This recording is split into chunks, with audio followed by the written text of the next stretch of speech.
In early 1933, Germany was a democracy.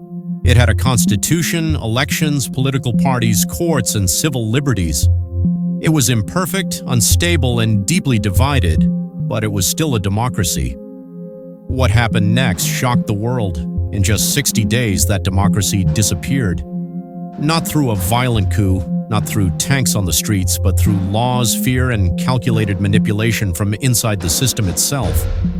On January 30th, 1933, Adolf Hitler was legally appointed Chancellor of Germany by President Paul von Hindenburg.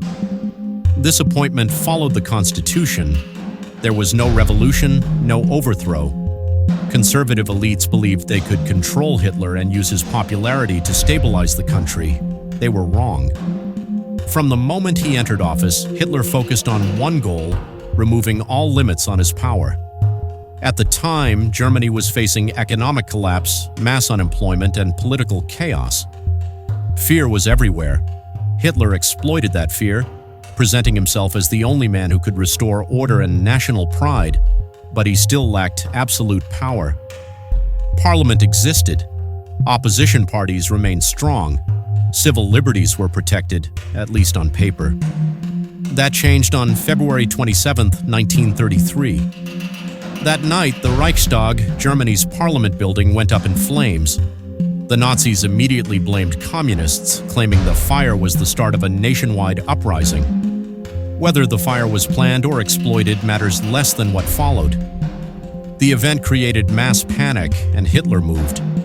The very next day, President Hindenburg signed the Reichstag fire decree.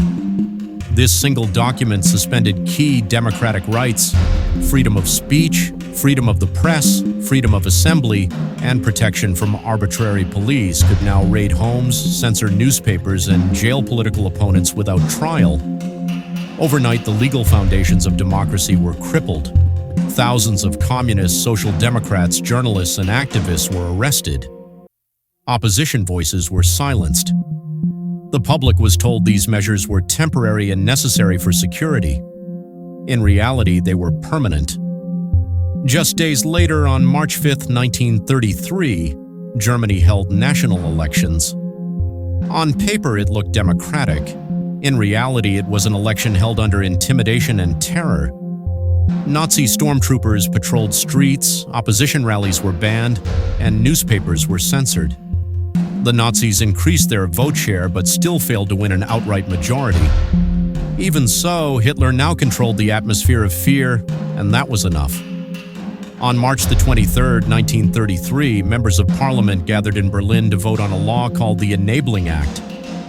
The building was surrounded by armed Nazi forces. Communist representatives were absent, many were imprisoned, others were threatened. Only one party, the Social Democrats, openly opposed the law. The Enabling Act gave Hitler's cabinet the power to make laws without parliamentary approval, even laws that violated the Constitution. With this single vote, the German parliament willingly surrendered its authority.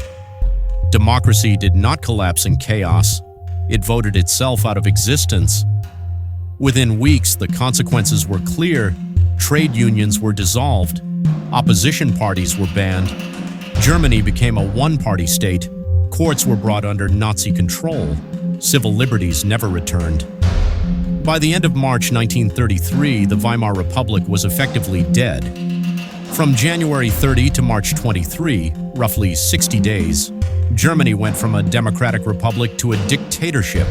No tanks, no battlefield takeover, just fear, emergency powers, and legal manipulation. The lesson of 1933 is not that democracy dies loudly. Sometimes it disappears quietly. One law, one crisis, one temporary measure at a time.